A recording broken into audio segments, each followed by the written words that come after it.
Welcome to Booked, where two guys tell you about the books they're reading. I'm Livius Nedden.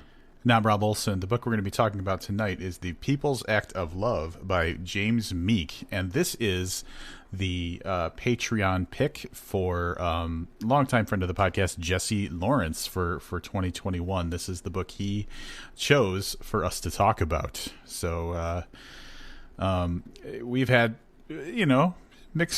mixed reactions in the past. It'll be interesting to see how this fares against some of his previous picks. All I know is that he was like, are there any other Scottish authors? And he was like, oh, James Meek. I forgot all about him. James Meek. Yeah. But he did throw you that Richard Lehman book, so... He did. This is true. So the joke for anybody that's not aware is this is the third Scottish author we're doing as a Patreon pick from Jesse, right? Yeah, because there was, Welsh, and then Warner, the Soprano. He wrote The Sopranos, yep. So I guess I should have assumed. I would just assume that in Scotland there are a lot of people who are fans of Scottish authors. I didn't. You don't think about these things, right? That someone someone you're fairly close to is a closet Scottish author fan. So, but that is Jesse. To clarify, this book it's a little dated, which isn't a big deal because it takes place in 1990. But this was published back in December of 2006. So. I don't know how spoilery we'll get. I mean, I guess, 14 years is enough time if anybody wanted to read it. I don't think we're going to really go into that territory very much, but just be warned, if it slips, we're not going to be terribly concerned about it. Right. So as usual, we're just going to do, we actually both, our jobs are easy today. We have a quick author bio and a quick synopsis. So here's a very little bit about James Meek. Is a British novelist and journalist, author of The People's Act of Love. He was born in London, England, and grew up in Dundee, Scotland, which is probably way different than, there's a Dundee down the street from us. I would imagine that it's vastly different from Dundee, Illinois. Yeah. I will say, it's weird. Did not find a bio on Amazon for an author that's published. I think it was 10 novels. Yeah, he's got a lot of books. Yeah, and this one, I don't know if it was a bestseller, but this one was pretty widely read. So it's a little weird. That came from Goodreads, of all places, but apparently, as Rob and I were both working on notes at the same time, it is the same one that is on his Wikipedia page. So if there's an updated one, updated on Amazon, I guess. All right, here is the synopsis. 1919 Siberia. Deep in the unforgiving landscape, a town lies under military rule, awaiting the remorseless assault of Bolsheviks along the Trans-Siberian Railway. One night, a stranger, Samarin, appears from the woods with a tale of escape from an Arctic prison, insisting a cannibal is on his trail. Only Anna, a beautiful young widow, trusts his story.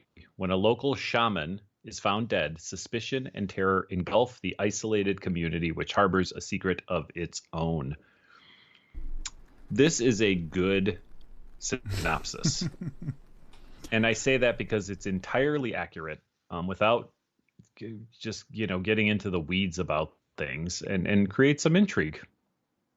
Yeah, I have a suspicion that we'll probably get into some of the weeds because the way the book is formatted is a little bit more complicated than that, and usually we tend to go in a more linear, how the book reads through fashion when we're discussing, and maybe we'll break a little bit from that because things get a little confusing if we talk about it that way. But I'll agree, good synopsis. One of those ones where it's it's a very small part of a bigger picture, though. Yes, I agree. We kick off a little bit before the 1919. I believe it might be 1908 or 1910 at the beginning, where we're introduced to Samarin, who... This is a weird book because I'm not really sure this book has a protagonist. And I'm sure we'll talk about this a little later. But we're introduced to Kirill Ivanovich Samarin. So if that hurt your ears, hearing me say it, get used to it, because there's a lot of Russians and Czech people in this book. We're introduced to him kind of through the lens of he's going to see his girlfriend, who he's been forbidden to see. Her name is Yekaterina Mikhailovna. I think I did okay on that one. And again, this might sound spoilery, but this is literally chapter 1 stuff. He discovers that she has joined. Now, here's where I get really hazy because my Russian history is not up to where, it should be, at least to discuss this. I believe that she is a communist, right? That she is supportive of the communist uprising in Russia. Is that your understanding as well?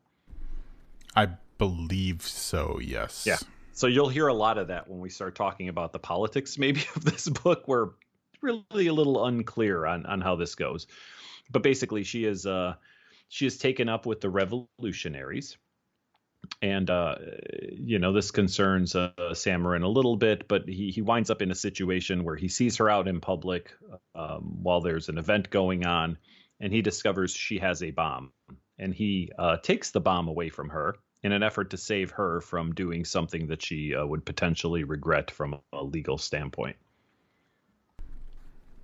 And that doesn't go so well. That's it's a little bit like a prologue because you don't really find out, like, basically the next thing we read leaps ahead in time. One quick note. So, like, as I was reading this, if you listen to this conversation, you think, oh, maybe I'll read that.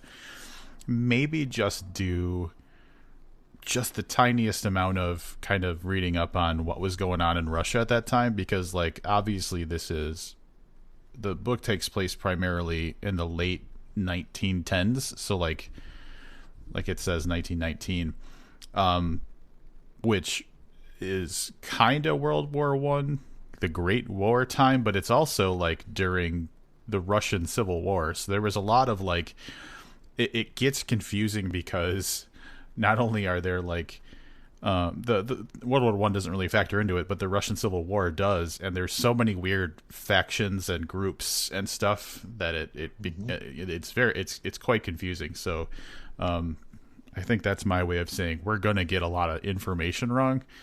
Yeah. But I'm not a historian of, like, Russian, like, Civil War, so. I'm glad you brought that up at the beginning, and I guess that's one of the faults I have with this book. And I'm not trying to get into my wrap up by any means, but plot is where I dinged it the hardest, for a couple of reasons. But one is this: this was written by a guy who lived in Scotland, a British guy, British born, right, lived in Scotland, about Russian history that happened 90 years before that. And that's where I felt like perhaps there should have been a little more explanation on what was going on, because I can't imagine that now. So if this book was written in Russia, that would be like us writing about the Civil War. And most people have a pretty good idea of what was going on. So you could get away with not doing a lot of explaining. I don't know. I mean, you and I are clearly not history buffs, but do you know anybody that would have picked this up and you said, oh yeah, they would have totally understood everything that was going on with the Czechs being in Russia, and then the whites and the reds, which I think I've kind of got figured out. But I mean, I can't think of anybody that would be like, oh yeah, that's what these Cossacks are. What the fuck is a Cossack? I think it's Cossack, but okay, well there you go. So yes, but what I will say, and the thing I'll say about that, having gotten through the entire book, is that I felt that mattered less and less as the plot grew. So in the beginning of the book, it's a lot of this Russian Civil War stuff going on, and I don't really understand it.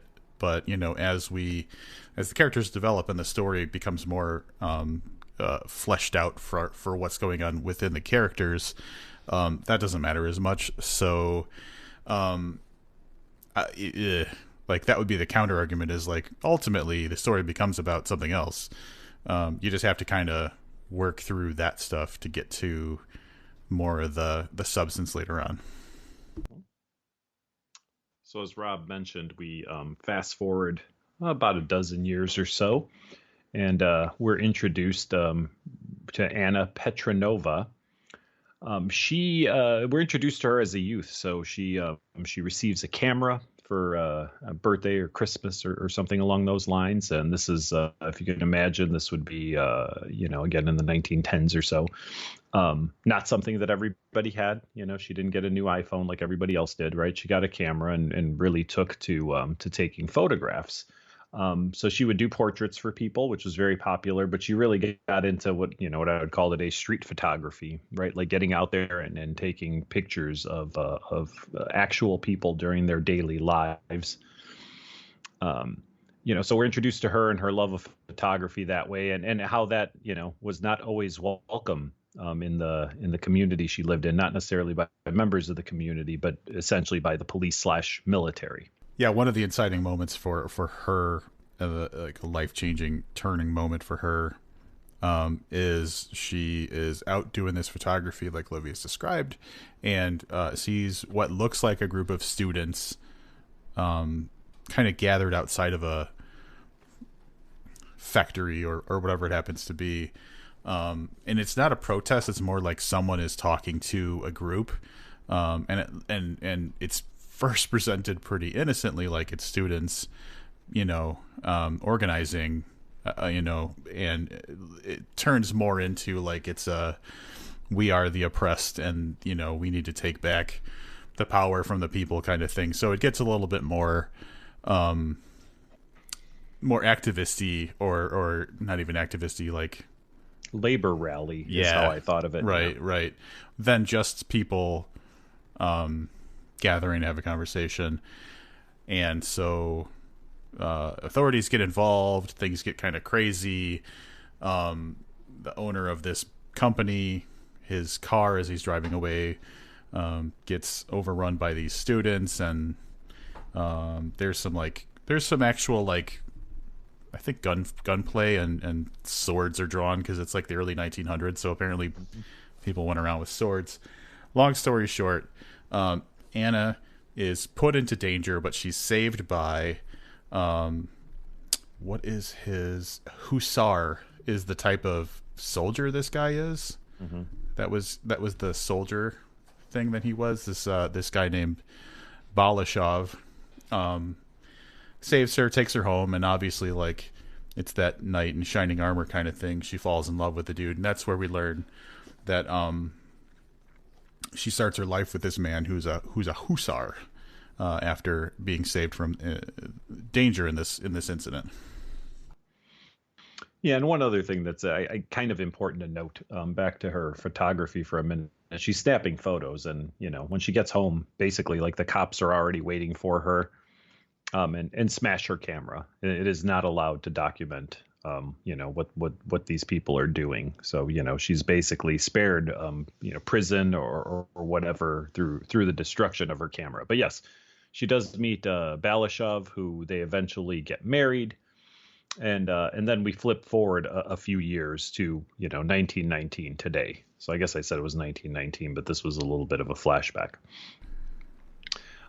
We are reintroduced to Samarin, who, in the time that we have spent away from him, the chapter and a half or so, managed to get himself put into a forced labor camp in Siberia, which we get a really nice long story about the labor camp a little bit later in the book, but he has managed to escape. And I'll go back to the synopsis for this. He does meet a man on the road, and we are informed by him that he escaped the prison camp alongside someone called the Mohican, who is also an escapee from the labor camp. But then now he is running from him because the Mohican is a cannibal who plans to eat Samarin. It's more cannibalism in this book than I expected. Yeah. By the way, yeah. Yeah, I think that there's actually a chapter titled Cannibals. Yeah, so the one of the things I noticed early on is that there's, like, I'm not going to say bizarre, but so there was some unexpected stuff that happened. So there is a good portion of a chapter early on when Samarin is making his way to where he ends up for the story, where he witnesses there's a train going by, and he witnesses someone trying to keep. There's like 5 horses in one of the train cars, and they're just freaking out, and this guy's trying to keep them under control, but they like burst out the side of the train car, and this guy falls to his death, and then all these other horses are trying to escape, and just tragedy everywhere. And there's all these dead horses and this guy who fell to his death, and one of the things that Zamarin does is got the dude's hand off and go bury it in the forest, and then cut a piece off a horse and eat it as he's walking into town. And it's kind of weird. And I was like, I have no idea. So early on, I was like, what is going on with this book? But the nice thing is that, eventually, like, it all comes into focus. But in the beginning, there was some real weird incidences that happened. But all that is to say, let me stop you for a second. I feel like we may have had this conversation before, but me and my feeble memory. What would it take for you to just slice a piece off a horse and eat it? Do you think you could do it if you were in a situation like this character? So to set up the situation, he's been basically walking through the forest for like 100 days or something, trying to get to civilization after he escaped not only this prison camp, but the person who's following him, the Mohican. So we're going to assume at this point he probably hasn't eaten in days at least. Do you think in that situation you'd just be able to slice off a piece of horse and, chew it down? Okay. Yeah, I mean, in like extreme starvation, I'm pretty sure that you would do anything. Like when we read that the Hunger book by Amakatsu, and they were like eating the leather from their shoes and stuff. Yeah, I think that you get to a point where you're like, I just want something in my stomach. Yeah. There was a lot of that too. There was a lot of interesting stuff about that. About like just putting a little when he's recalling his time in the prison camp, about somebody drops like a breadcrumb and just like sitting it on his tongue, right, and letting it dissolve, in his mouth. Yeah, there was a lot of interesting stuff around hunger and weird eating things, or however you want to say that. So yeah. So the man he meets on his way, and at this point I'm going to skip around a little bit to make it easier for you guys so we don't spend another 25 minutes talking about the opening chapters of this book. He actually meets Balashov, who previously, we mentioned was married to Anna. Balashov has a kind of weird story of his own. He was believed to be killed in a war he went off to right after he fathered a child with Anna. But turns out that's not the case exactly. He has found kind of a different way of life. And I don't know how far we want to go into this, so I'll leave it up to you. But if you thought the book couldn't get weirder after someone being stalked by a cannibal and that guy actually slicing off a piece of horse and eating it, it potentially could get a little weirder. Yeah, that's... Yeah, now we're getting to the point where it's like, but then again, so I'm going to lean on the fact that this book has been around for, a decade and a half, and the fact that I don't think it really like ruins the story, but yeah, I'm just going to run with it. So at some point in the course of being off to war, so one of the things this book does, just to take a quick little side story thing, is that there are chapters dedicated to the backstory of main characters early on in the book, and one of the chapters dedicated to Balashov is like a 45-page like letter he wrote to his wife when he was away and presumed dead, that explains his story. Which that's a long. It was literally in the book like 45 pages long. And so he explains that during war, he encountered a person who, basically, and this is this is actually historically accurate. There were people that did this. I looked it up, or no, it was in the acknowledgments at the end of the book. The author talks about it. There were people who believed that in order to be able to enter into paradise or become angels living in paradise on earth, you would cut off your naughty bits, and like they called it getting rid of the keys to hell, which that sounds kind of cool. Like if I had the keys to hell, I don't know if I'd want to get rid of them, but hold on, let me grab my keys to hell. Yeah. Hold on a second. So he comes to believe through like interactions with some other people who do that in their idea, and eventually castrates himself. And part of his letter to her is kind of where he ended up settling down with his religious, I'm going to call it a cult, And so part of her story is she eventually made her way out there to be around him to find her husband. Maybe it didn't work out the way she wanted, though. I want to interject a little bit before we go back to story. There are, there's at least, I guess there's three main characters that get a good backstory section. So it's Balashov through a rather lengthy letter that he wrote to his wife. Anna gets her backstory, which I mentioned, and then Samarin gets a backstory that's mostly about his time in the prison camp. Those are my three favorite parts of the book. Without those parts, I think my score would have been significantly lower than it is. Like, to me, that's actually the strong point of this. So I do want to say that although we're kind of talking back and forth about history stuff, the parts that we just mentioned, at least for me, were the strongest parts of the book. Yeah, and I think we can wander a little bit off of plot now, because that introduces a thought that I had.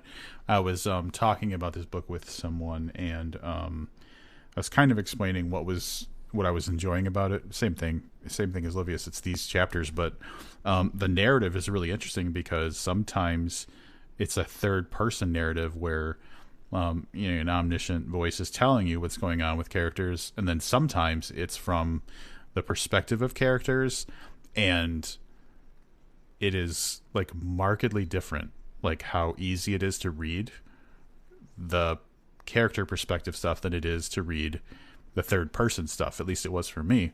And while I fully agree, I think that those like backstories and stuff were the most like rich and interesting, it really contrasted with the stuff that was more history based and kind of like foundational that was in the third person that just didn't go as smoothly for me. I didn't think of it that way, but I agree. I guess I didn't think about those not going as smoothly as much as how much I liked, you know what I mean? But yeah, the contrast is the same thing. I do want to go a little bit further on plot because somebody might be listening and say, well, what the hell do any of these things have to do with the other? So let me go through this real quickly. Samarin makes it into town. Right when he gets into a town, a shaman is found dead, which is mentioned in the book synopsis. We get a little bit of backstory on the shaman. But Anna takes a liking to Samarin.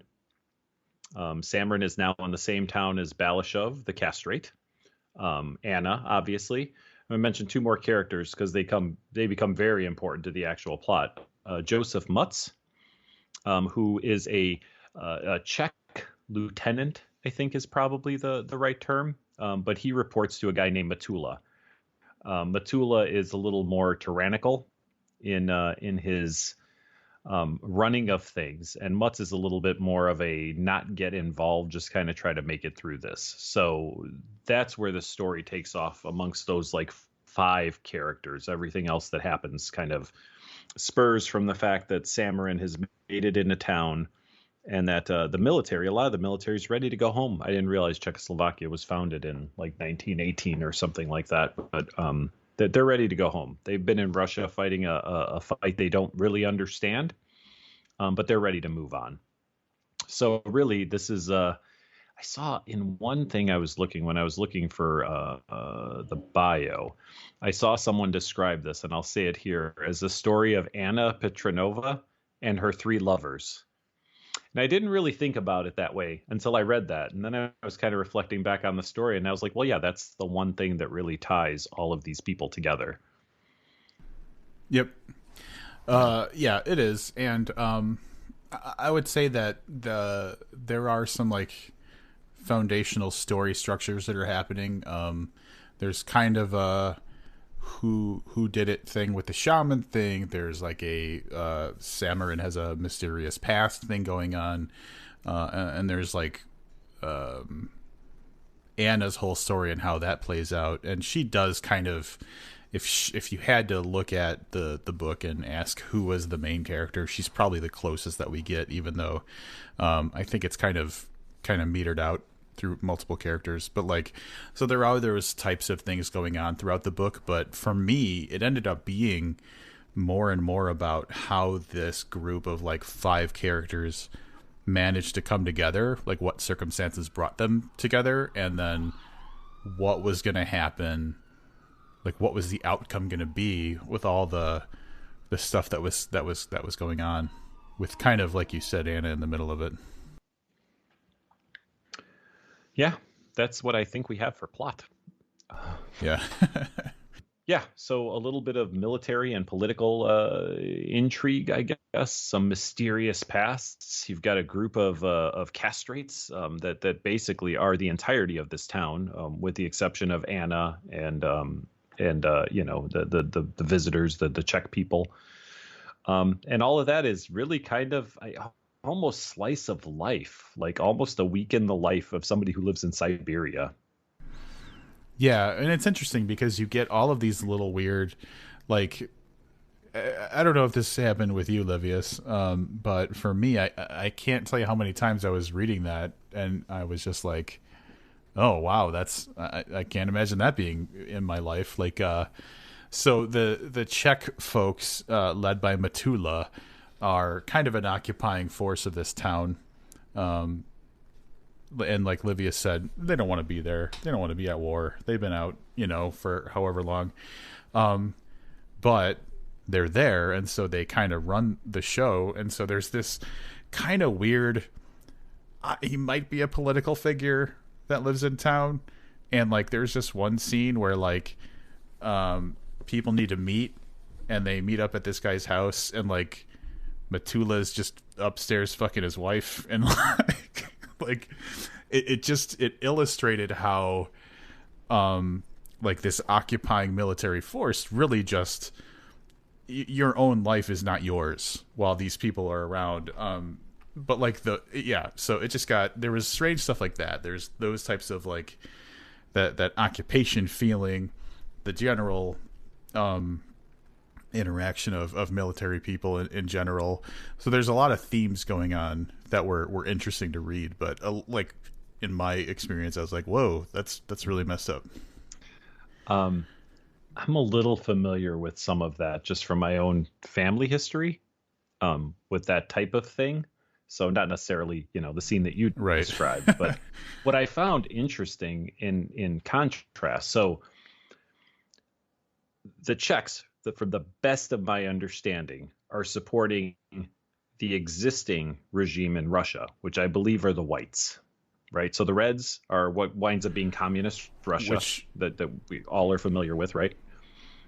Am I on target I think here? so, but it's okay. Tsar Nicholas, right, was the leader. Yes. Yep. Yeah.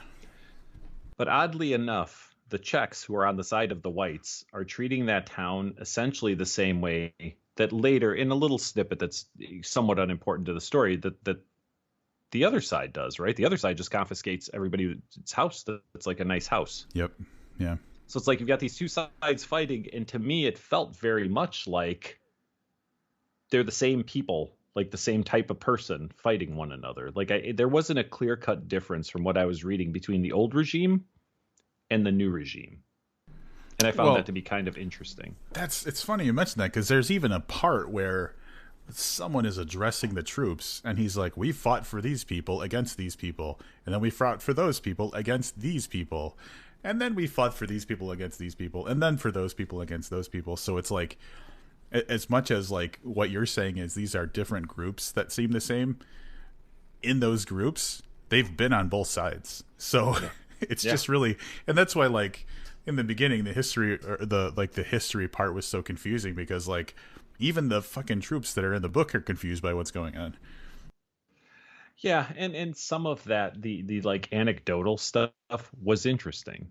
Like I said, for me, I just wish I would have had a better grasp on the whole picture to know, and you're right. I'm sure a 15-minute sojourn over to Wikipedia would have fixed all of that for me. I just wish the author would have done it himself. The only other thing that I would like to mention, because it came up a little bit, is that Samarin's prison camp thing. It's talked about a lot throughout the book. And just like a trek, it's 1,000-mile trek. Like this person, when he escaped the prison camp, walked for 1,000 miles. Like it's a Pretenders song, right? Okay. To get to where he ended up. And so there's a lot of that in the book, and that's really fascinating. because it explores the idea of like remote prison camps and how terribly prisoners are treated, but also like some of the more I guess like people of nature, the less civilized type of people come up. The whole surviving a journey across Siberia on foot was just massively fascinating to me.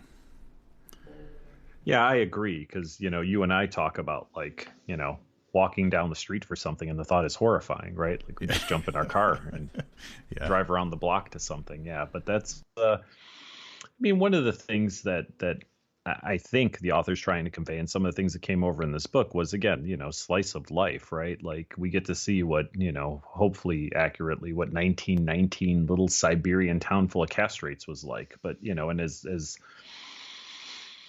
absurd as, cannibalism or a group of people that castrate themselves because they'll be closer to God is, within that, and those, again, real things, as Rob mentioned, somebody having to get from point A to point B in Siberia, maybe not even 1,000 miles, but just think about if it was 30 miles to get to the nearest town and what that took into, or how they lived, or what types of food.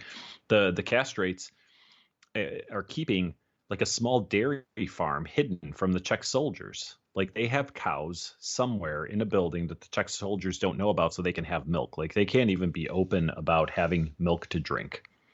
And that's the kind of stuff that was very interesting for me from this book is the like I said, the backstory of these people and the trials and tribulations that they had in their everyday life was far more fascinating for me than the overall plot of the story.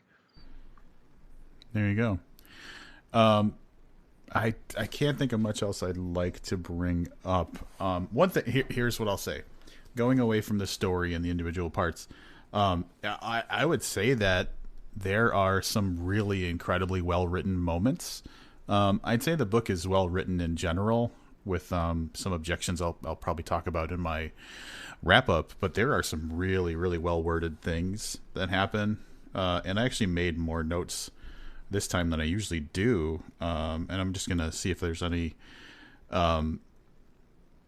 like random quotes. I don't even have to give context for this. Every rock broken made you stronger or weaker, but either way it made you older. Like that kind of stuff was just everywhere in this book. And so one of the things that I think I'm going to walk away with is like there were these really, really well written moments. I don't know if you have anything to add.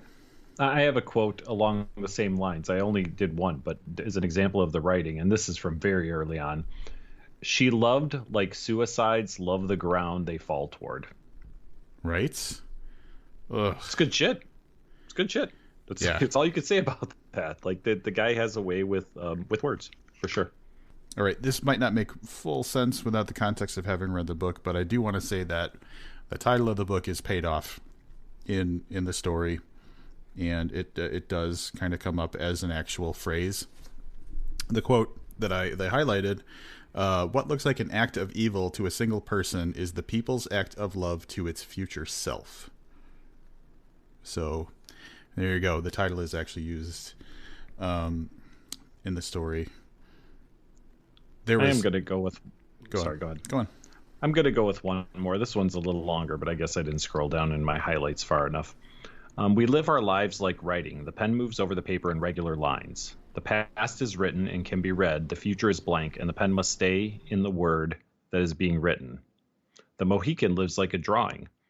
He draws one stroke after the other, but the strokes can be anywhere on the paper. When you watch, the strokes look disjointed and meaningless, but in his mind, he sees the whole picture complete. Yeah, that was excellent. I remember that. I got two other ones I want to share. And this first one is kind of a reflection of how much we have to kind of abandon our moral compass in times of like danger, maybe, or war. Moses, the last thing you needed in the wilderness was 10 commandments. That was for later. I thought that was really good. And then later on, this is kind of toward the end of the book, just reflecting on the state of things in the Civil War and the impact it's having on the people, like the common person. Was it the hunger that caused the revolution, or the revolution that caused the hunger? I could never work it out. It was real good. Yep. One last note. One last note before we head into wrap-ups. There's an interesting thing with character development in this book. So, I said we had, 4 or 5 kind of main characters, and not just in how the characters developed throughout the story, because I think that it was somewhat rewarding.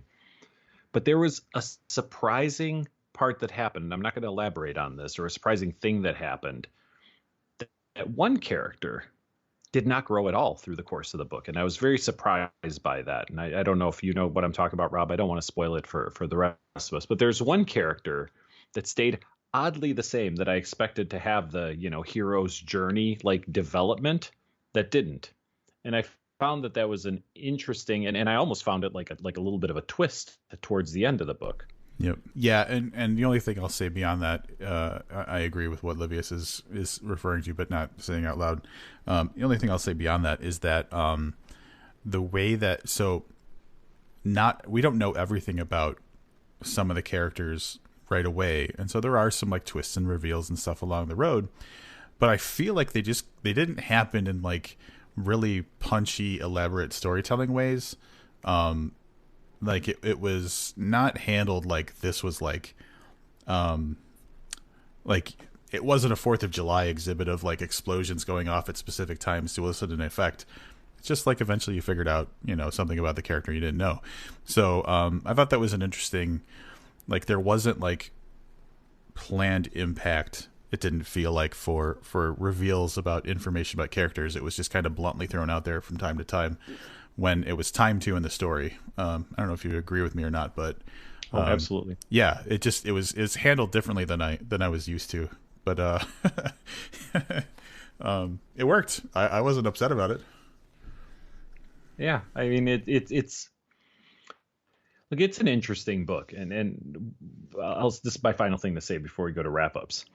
I almost feel like this is an interesting book for a writer to read, because there are different things that go on in this story that are unusual is probably a strong word, but they're a little rarer to see. And it seems like there's a number of them in this book, not just 1 or 2, like narrative structure type things. There's a few different things that happen in this book that make it interesting, not necessarily good in every case, but interesting, the choices that the writer made. Yeah. That I can't think of a better way to go into wrap ups. You want to go, or should I go first? I can go. All right. So I like the characters in this book, and I really like the characters that got really fleshed out. They got backstories. I already mentioned that. I think the writing was pretty solid. The two things I'm dinging it for in plot are the first one I mentioned earlier. I felt like this type of story needed a little more structure and understanding of the time. And certainly he had every ability to do that. I mean, we have Czech soldiers that have been there the whole time. And someone could have just set Samarin down to explain, like, listen, we came here because of this and this happened. And now we want to go home because of this. But there are like little hints dropped everywhere. Like we should already know the history. Does it impact the overall story? No, but I found myself searching for that information to understand whose side is this? What's going on here? What's this person's motivation? And without that framing, it led me to look harder into the story to find it, only to find that although some things kind of started to make sense later on, it just wasn't clear enough as a backdrop for a story. The other thing I have, and be very careful on how I word this, there is a pretty significant character in this book who, if you take this character completely out of the story, doesn't change the plot of the story at all. And that bothered me because we spend a significant amount of time with this character. So I also thought that maybe should have been attached to the main narrative of this town a little better than it was. So for plot, I only gave it a 5, which is my lowest score on that. Everything else was 7s and 8s. There were a lot of individual things to like about this. My personal score was a 7. And it's because of individual things, not like an overall picture, which is a little weird. There's lots of small things I liked Overall, if I was just scoring it on overall, it would probably be less than this, but my aggregated final score is 7.25. Okay.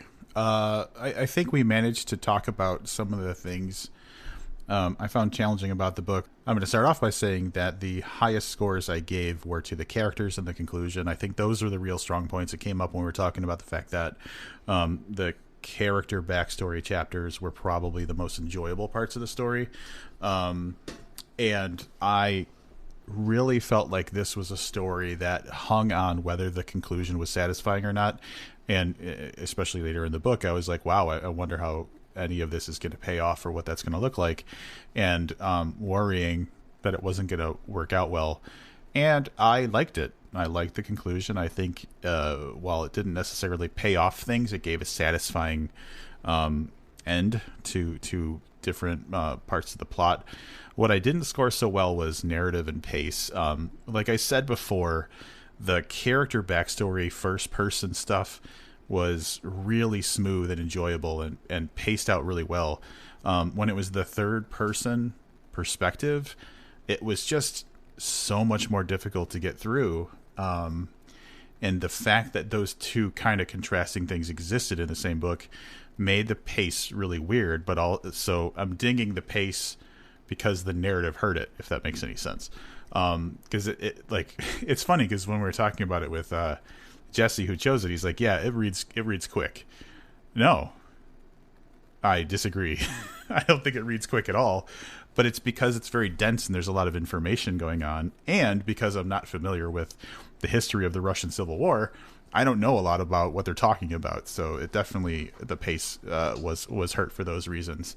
Overall, a lot of fascinating stuff is talked about. I think that doing period work, because obviously he wrote this nearly 100 years after the book took place, I felt like he really brought us there and told us a bunch of really interesting stuff in a story that really boils down to like Anna and what goes on in Anna's life. So much like Livius, I was actually surprised. I think I was surprised that Livius scored it higher than me, and he was surprised that I scored it lower. Most of my scores were 6, 7, 8, couple of 9s. Overall, I averaged out to 7 out of 10, making the podcast's rating 7.125 out of 10. I asked myself a question on if I would be willing to read another James Meek book. And I came to the conclusion that only if it was on a subject I was interested in.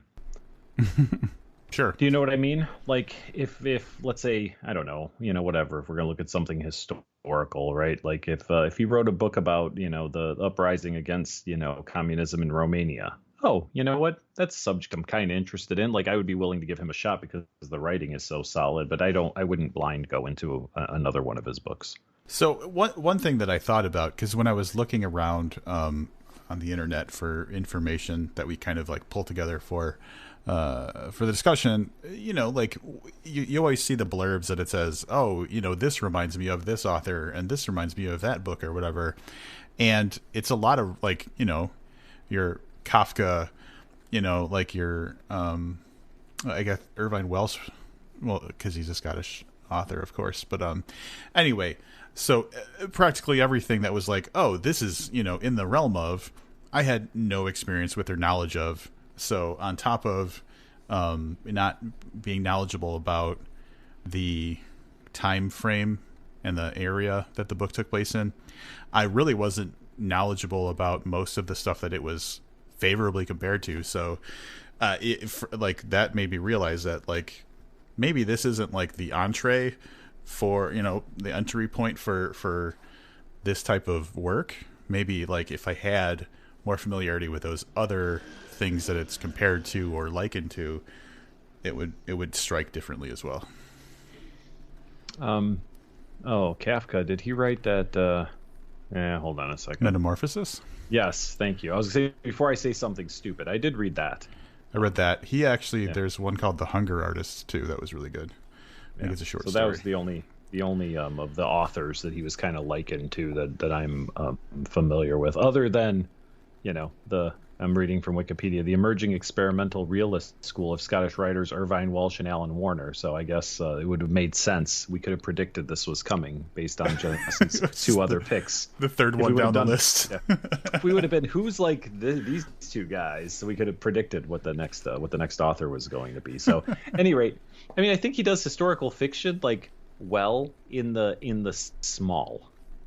In one person's everyday life, I think he does a really good job, and unfortunately, the overall tale didn't pan out the same way. Still, 7 out of 10, not bad. Yeah. There's a lot of stuff that's good about this book. For sure. All right, we're done with Meek. We are done with Meek, and we don't really have much to talk about, but there is something that bears bringing up. I'll let Livius start off this discussion. Yes, so I'm not going to attribute it to this last book we had to read by Jesse, but we're closing down Patreon, so there will be no more Patreon picks, is what I'm trying to say. In all seriousness, thank you for all of the support you guys have given us. We looked at our bank account for Patreon, and it seems that we have plenty of money to meet the needs that we have to host this podcast for some time. So we have made a choice to give you guys a little back by not allowing you to give us money, which I know you guys never thought you'd hear me say on this podcast. But as of, I believe, later tonight, February 9th, our Patreon will be closed. So thank you for those of you who have contributed to Patreon. Thank you to those of you who thought about it but didn't quite get around to it. You've missed your opportunity. But you guys have been great, and you have made this, financially much easier on us to do, to be able to do something we love. So thank you. Find another podcast creator and give them the money you were giving us. That would be the best thing you could do with that. Oh, that's a really good idea. Like, This Is Horror, if you're not already supporting them, I think would be not them, but yeah, something like that for sure. Okay. I'm kidding. It could be This Is Horror. Give it to another podcast. We literally had a moment where because like the Patreon money goes in, and we automatically have everything kind of taken out for like the day-to-day business, and we don't really think about it. And Livius looked, and he's like, "Oh, yeah, we're good for quite a long time." So that was the fuel for the decision. Is like we have pretty low engagement on our Patreon, and what it came down to was like if we had this like big enterprise and lots of like people interacting and it was a really active and vibrant community, that would be a cause for pause. But really, you guys are getting the episodes like a day later now. The one thing that I thought about was that we have been hosting Patreon exclusive stuff like our spoiler talk and stuff like that, and we don't want that to just vanish. So I will be implementing a process where I'll be uploading those to YouTube so that they're available for everybody to listen to. So that content will not just go away. It'll just be available to more people. So we are being thoughtful about the things that we're doing with what was originally just on Patreon. But yeah, we don't want to be dipping into your pocketbooks anymore. We don't need to at the moment. That is correct.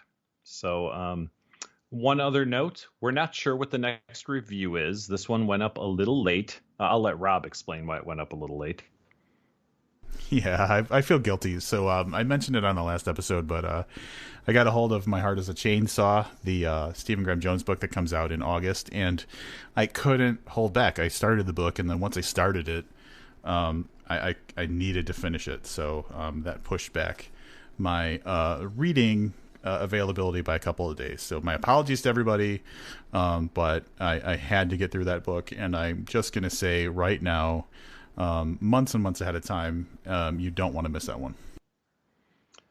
Sometimes I wonder how we sound to people who don't read. And here's what someone who doesn't read, that just for some reason tuned into this, they just heard him say, I couldn't read this book because I was reading another book. Yeah. And that's got to sound really confusing to somebody who doesn't read a lot or at all. That's a good point. Yeah. Like, I can't watch that TV show. I'm watching this TV show.